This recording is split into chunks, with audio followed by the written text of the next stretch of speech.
magandang, ay joke lang. Hindi ganun ang boses ko. Good evening, Luzon, Visayas, Mindanao mga kaibigan. Bilang serbisyo natin mga kaibigan sa inyong mga nais alamin, especially in this coming presidential election mga kaibigan, manaka for the election, di ba? The weeks and the month, di ba? Leading sa election, magkakaroon tayo ng mga panauhin na kakapanayamin sa ating programa para malaman mga kaibigan ano ba ang inihahain nila sa atin bilang mga botante, ano? At magtatanong tayo i-intro ko lang, ano? Actually mga kaibigan, itong makakapiling ko ngayong gabi, I am having a hard time, a difficult time trying to come up with an introduction other than good looking. Oo, ha po. Pag ako, teka lang, wala mo nang banggitan. Ilan taon na po kayo? 68. Apo? 68 by next month. 68? Para magkabatch kami.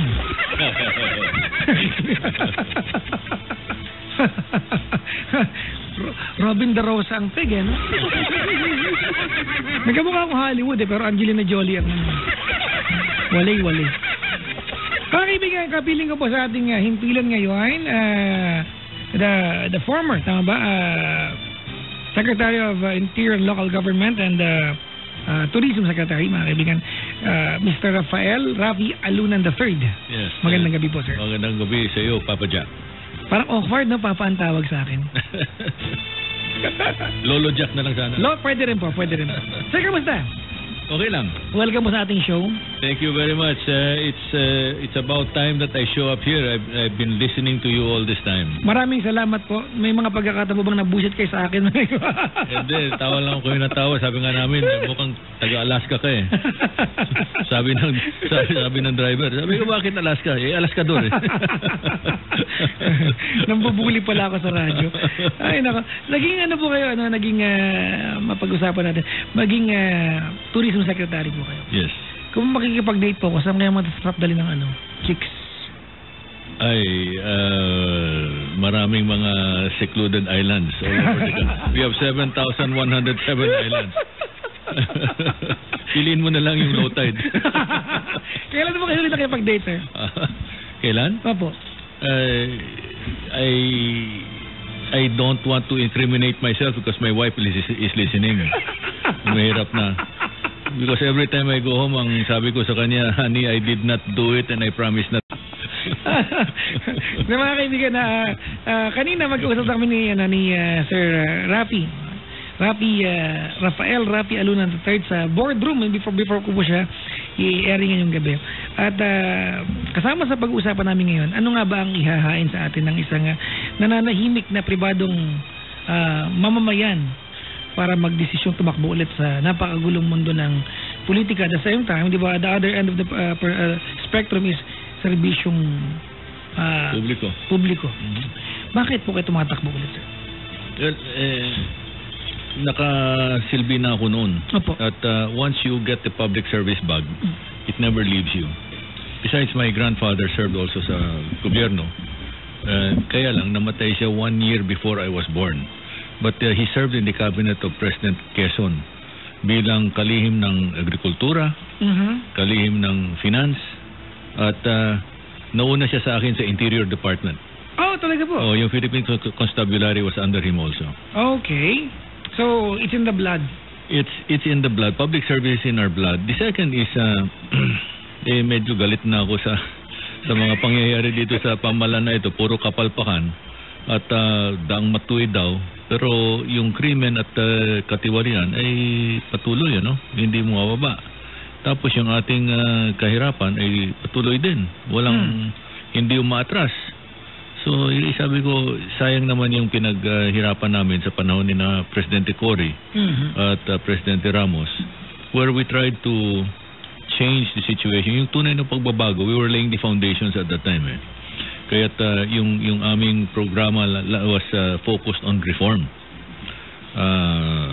When we say, sir, yung reforma, saan nung level dapat mag-umpisa yan? Sa amin level. We have to show leadership by example. Kasi kung puro na lang talk the talk, pero we don't walk our talk, nobody will believe us. So we have to earn the trust of the people by showing sincerity and by showing results. Yun ang pinakita namin noon. And that's what I'm trying to bring back to government because people have lost their trust and confidence in government. Sir Rafi, binabasa ko yung proposed legislative agenda mo sa iyong website. Ano? At amen sa lahat ng agenda na to. Pero meron isang topic dito pumukaw sa akin. It's the human and ecological security. Yes. Parang ito bago sa akin ito. Ano? Putting the word security sa ecological, parang alien sa akin. So, simple lang yan eh. Opo. We have to protect our natural lifelines. Our water, our air, our land, no? Because if we don't protect our natural lifelines, we sacrifice the future of the nation, especially the youth and succeeding generations. Nakatali yung ecological security sa ating human security. In short, whatever we do to the environment, we do to ourselves. Kaya it's very important na alagaan natin yung ating kalikasan because future generations are dependent on the exercise of responsibility by us, no? Specific, sir. Halimbawa sa mga sektor na mangingisda, ano yung una nilang aasahan na pagbabago or epekto sa kanila? Well, una-una, for example, yung blast fishing, that destroys coral reefs. Yes. If you destroy the coral reefs, you destroy the natural habitat, yung breeding ground ng mga isda, no? So kailangan ihinto yan. On a larger scale, yung banta ng China sa atin, no? Doon sa West Philippine Sea. Yes, that's alarming. Kasama na doon yung illegal fishing ng kanilang mga trawlers. Kasi sabi nila, kaming may-ari ng West Philippine Sea at South China Sea. And yung uri ng kanilang fishing destroys our coral seabeds. No? Sa mga hindi po nakakaalam, ang trolling po ay ito yung method ng pangingisda kung saan may malaking net, no? That's correct. Ang nakabagsak sa seabed. Sa seabed. At kinakayod niya ang lahat ng pwede niya makuha. Tama. The process kahit na premature dapat mahuli, huli. At nasisira tuloy yung ang mga corals natin. Ano pa ang parusa dapat pag nahuli? Nag-blast fishing. Yung mga yon ay kailangan dalhin na itapon na sa karsel yun, no? Pero importante yung edukasyon yung capacity building that's very very important. Pero yung mga dayuhan na pumupunta diyan at sinisira yung ating kalikasan, I think we should just do what other countries are doing. Lubog natin yung kanilang mga barko. So, to set an example. Yes. Okay. Sa bagay, ginawa ng Argentina, ginawa ng Russia, ginawa ng Indonesia. Wouldn't that promote at least trigger a dispute between nations? It will, but since we are enforcing the law at silang nagkasala, that's their lookout. Sa sektor, pasensya na kayo sa Rafi, napakahalaga ng issue na ito na I think yung ating mga kabayan ay hindi pa mulat gaano sa kahalagahan ng ating kalikasan. We take it for granted. Every day, ang dami ko nakikita tatapon ng basura sa paligid natin ng walang alinlangan. Sabi ko nga, madalas ko sinasabi sa ere na tapon kayo ng tapon ng basura sa paligid ninyo, diba? Buti sana pag bumahat, nagbarang ka nun, mag-isa ka malulunod. Tama. Kasi kung ganun ganun pala ang kalakaran, okay lang. Sige, magtapon ka lang. Tinan mo yung ating estero, tinan mo yung ating mga waterways, At saka yung ating kalsada, maski saan, may daming kalat. Ang lumalabas diyan, kulang tayo sa disiplina. Kulang tayo sa pagmamalasakit para sa kapwang Pilipino, no? Noong ako'y nasa pribadong sektor, may isang kumpanya na saan ako nagtrabaho, na joint venture with the Japanese. At yung mga Japanese, pag bumisita sa amin, ang una-una nilang pinupuntahan yung mga comfort rooms namin. Bakit ho? Sabi nila, pag marumi ang comfort room, walang disiplina ang employee force. Kung walang disiplina ang employee force, magkakaproblema kayo sa quality ng produkto ninyo because ang attitude ng tao is walang pakialam. Ibig sabihin nahasalayin pala sa tinidoro, Yung self-discipline is related to quality control. Tama, dugtong-dugtong pala ito. Dugtong. Anong tawag nito? Anong tamang term diyan?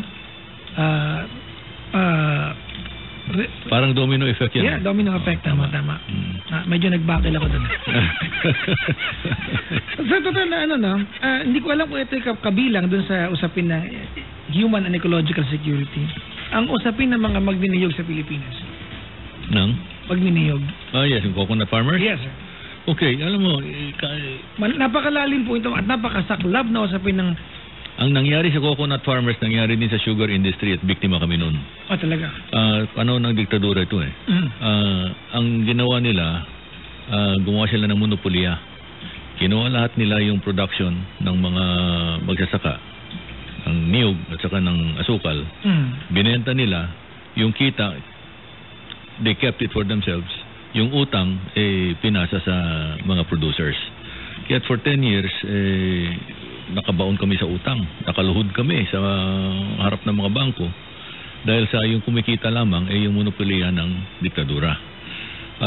Yung effects, yung consequences na yon hanggang ngayon is lingering. Kasi yung profits sa New Gun na ginamit pambili ng shares of stock ng mga malalaking korporasyon. At hindi pa ito bumabalik sa mga original owners who were the farmers themselves. Yung nanay halimbawa ni Digong Duterte ay hanggang ngayon naghihintay pa ng kanyang rightful share. Yun. So kung siya ay may presidente, that is one of the first things that he will address. Na what is rightful to the coconut farmers will be returned to them as quickly as possible. Doon sa aspeto sa angulo ng na ecological angle man. Ano ang gagawin natin sa kanila? Kasi mahabang usapin to kasi ang pinag-uusapan ay napakalaking halaga. Well, ano ang gagawin po natin doon sa existing na niyogan na o yung negosyo na yan sa Pilipinas habang hindi pa nasa-settle to issue na to? Well, to me, the coconut industry has nothing to do with ecological security, but with food security. Yes. And economic security. No, nung panahon ng Yolanda, more than 30 million trees ay bumagsak. No, that happened sa Visayas. Dito naman sa Luzon, tinamaan ng disease yung mga niyugan natin. So in a short span of time, we lost volume at yung productivity ng ating coconut industry bumagsak. So what we need to do is to replant and make sure that the varieties that we plant are impervious to disease. And we should plant them in areas away from yung typhoon path, so that way they can resist extreme weather when it hits the Philippines. Very, very critical yan for food security and for our economic security. Because in other countries, dito sa, going back to the coconut, we have found more than 100 uses for the coconut, yes, which means that we can really make a lot of money with the coconut. But with less and less coconut fruits to harvest, we are reducing also our profitability. So the idea is to increase our hectarage for coconuts. In other countries, tinatapon lang yung coconut. They don't know how to make money out of it. Yung industriya sa kanila, ang pagniniyog. Oo, ang kinukuha lang nila yung tubig at saka yung isang malaking dessert ang coconut sa kanila. Oo, yung karne, no? Yung meat. And after that, tinatapon na lang. So what we can do is we can get the rest from them, yung tinatapon, at dali natin dito and convert it into other products. So willing ka sir na kuhanin natin ang pinagbalatan ng niyog sa ibang bansa? That's correct. To turn it into profit? To turn it into profit and produce finished products and get the value added. Nabanggit itong niyog sir kasi isang mahalagang napakahalagang usapin ngayon ito kasi I think anything na sa lagay ng bansa natin ngayon, kahit anong bagay na may kinalaman sa nawawalang pondo, whether may kinalaman sa ekolohiya yan or budget in itself, di ba? Napakahalagang bagay na pag-usapan, And natanong ko kanina yung tungkol sa pagniniyog. Sir, let me touch on dun sa criminal justice system, At ito yung sa lahat ng nabinabasa ko dito sa proposed legislative agenda mo, sir. Ito yung favorite ko dito. Okay. Ano po yung malaking pagbabago kung sakasakaling may lukluk? Dalawang bagay yun. Ano dadagdag niyo po? Kasi inumpisa na namin ito sa panahon ni Presidente Ramos kahit nasayangan nga ako sa oras na nawala. Kasi pinabayaan ito. Dekada po nawala. Kung yun 2 dekada. Inumpisa namin yung paglilinis ng police force, no? Pero pagdating sa criminal justice system, hindi lang yung police. Nangunguna lang pala yung police. Is only one pillar. Yung prosecutors is another pillar. The judges, another pillar. Yung penology or the jailers are another pillar, no? In each of these pillars, may mga lumipat na sa mga kriminal. Okay? Change career. Oh yes, na-change career sila. And then, at saka yung katiwalian, konektado yan sa krimen crime and corruption go hand in hand. And they are evident in all pillars, no? Kaya't hindi dependable ang ating criminal justice system. Kailangan patibayin natin through house cleaning, modernization, and professionalization. Tanggalin muna yung mga bulok, yung mga tulisan. No, because we have to restore trust and confidence in government. At pagkatapos, we have to modernize the criminal justice system. And then we have to professionalize the people. Dapat the principle of meritocracy should apply. Pakipaliwanag po sa amin ang meritocracy, sir. Meaning to say, yung those who are qualified, those who perform, yung mga naglilingkod talaga sa bayan, yun ang mga public servants na kailangan i-retain. Yung mga those who are serving themselves, yung involved in self-service rather than public service, yan ang sisipain. Pero it's a tall task para ma-identify, ma-sort out yan. Yes, we did it during our time, pero tama ka. By the time I finished, 4 years after I started, I was able to remove more than 3,000. Pero ang report ko kay Presidente, sabi ko, sir, yung command group namin ay nagsabi na out of 100,000 policemen na hawak namin, 25% have to be kicked out. They're called scalawags. Scalawags. 25,000 people. 25 minus 3,000 meant that we had 22,000 to go. So that called for the next administration to continue where we left off. Naituloy ho ba? Hindi.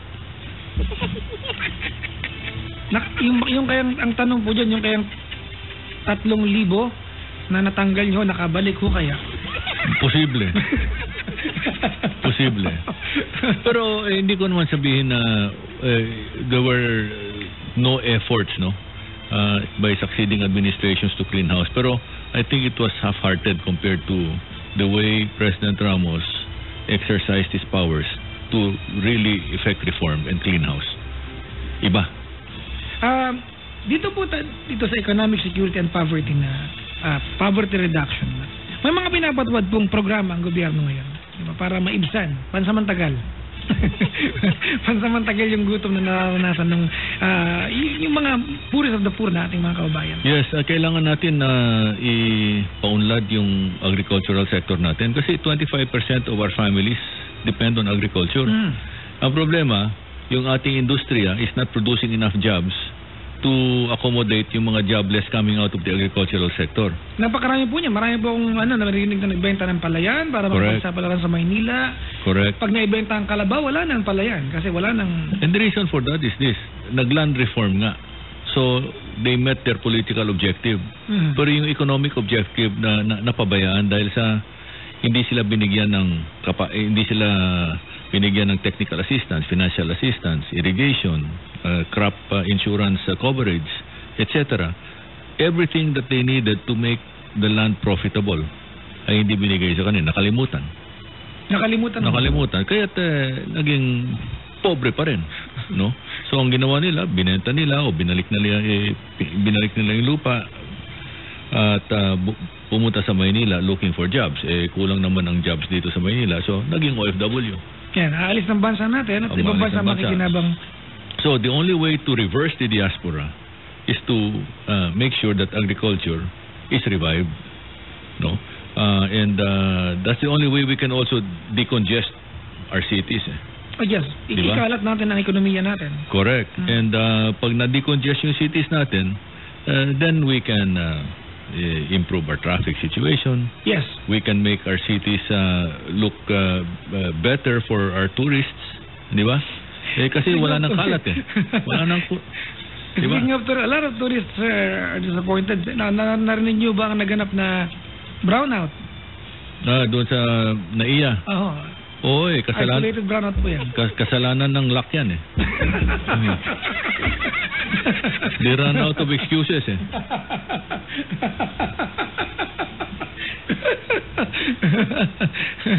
Ano mo ba ang payo niyo sa mga nakalimuta? Alam mo, Papa Jack, ito yung talagang problema ng gobyerno natin, ano? Kinukulang tayo ng tao na matino at mahusay. Kasi if you really want good government, you need people that are matino and mahusay. Hindi kasama po yung matino mahusay, dapat kakampi. Dapat parehas, dapat sabay, no? Kung matino at mahusay, hindi mahusay, hindi walang resulta. Paano pag matino mahusay pero hindi kakampi? Di self-service. Parang pumunta ka sa cafeteria, self-service. Tama. Yeah. Dapat may waiter. Dapat tayo waiter sa gobyerno eh. We wait on the people, we wait on the customers. Before, correct me sir if I'm wrong, before you become a public leader, you have to you have to act as a public servant. No, leadership and public service are can go hand in hand. Okay, but not all public servants are leaders. Yes, sir. Okay, but all leaders must be public servants. Dapat. Okay. Kasi ang importante diyan is you serve the national interest. When you serve the national interest, you're also serving the common good. Yes. Yun. It cascades. Correct. At ito nga sabi nga ni General Luna punyeta, bayan o sarili? Oh. Sa punyeta. Oh. Punyeta, bayan o negosyo? Oh, yun. Yun. Am I gonna get in trouble with that? Hindi naman siguro. Hindi naman. At least I'm not digong that saying PE na. No? So what is the difference between PE na of the probinsyano and the what the fudge dito sa sa Manila? Social ho. The difference is the same. Pareho. Namumutla pa ako dito.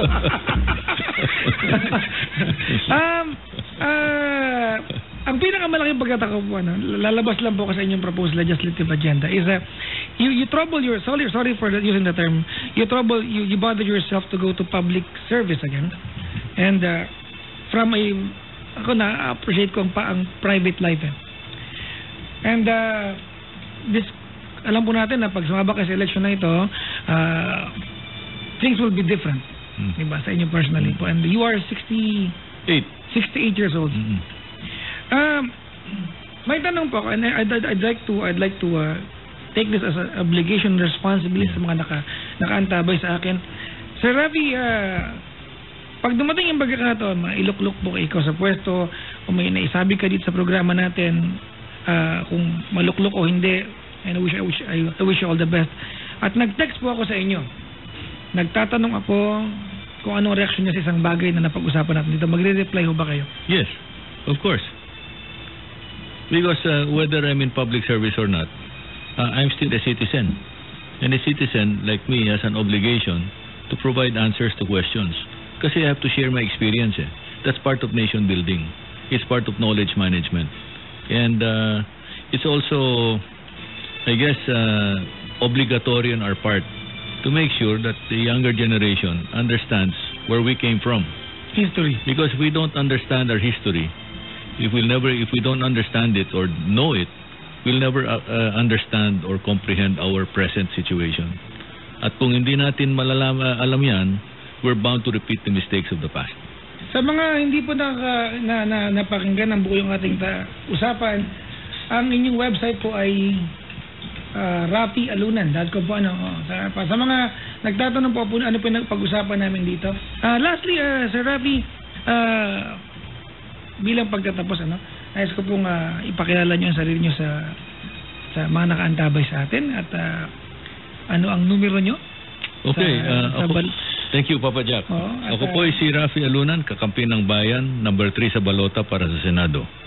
Naglingkod na ako sa bayan nung panahon ni Presidente Cory Aquino bilang kalihim ng turismo at sa panahon ni Presidente Ramos bilang kalihim ng DILG.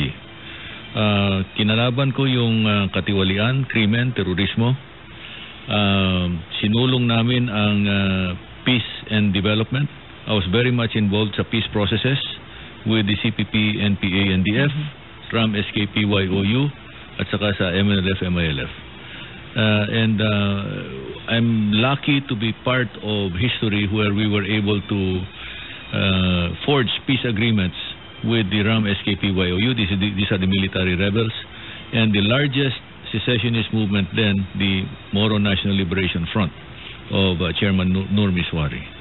We were able to steal the guns and we were able to establish a pathway towards development in Mindanao. But the work is not over. There's still a lot of things to be done kasi ang pinakamalaking problema natin ay ating sariling kultura, no? The way of life. Way of life, the way we behave, the way we think, the way we perform as a people. Kailangan natin baguhin ang ating ugali if we want to improve the state of the nation and the state of our governance. That's it. Maraming salamat, Sir Rafi. Papa Jack, maraming salamat. Ako ay, baka si Mrs. Ako gusto yung batiin. Hi, honey, how are you? Chocolate or flowers, sir? I'm behaving. I'm being interviewed by Papa Jack. I'm here in a radio station. I'm not anywhere else. Chocolate or flowers, sir? I mean, Both. Hindi ko pa intindihan. Hindi naman pwede kayo ng bulaklak. Maraming salamat, sir. Thank you very much. Thank you very much. Naliwanagan ako, mga kaibigan, maliban sa pagtatanong at pag-aalam ng mga detalye na kung anong ihahain sa atin ni Mr. Rafi Alunan. Number 3 po kayo, no? Number 3, just like Digong. Si Digong, number 3 sa balota for the presidency. Ako naman, number 3 sa balota for the Senate. Magka-batch po kayo, basically, sa serbisyo ni Digong. Yes, we were together sa Peace and Order Council. Medyo matanda siya ng konti sa akin by 3 years. Pero sa aming tanda, wala na kaming oras mag-bullshit eh. Pasensya naman. Patawarin. Ako po ay humihingi po ng paumanang tawad sa inyo pong narinig. That is very... Maraming salamat, sir. Maraming salamat. Thank you very much. Mga kaibigan, I'll be back. I'll be back, mga kaibigan. Tawagin din ako 832-6171 or 1-810-100-5683. Ginong Rafael Rafi Alunan III, mga kaibigan. That time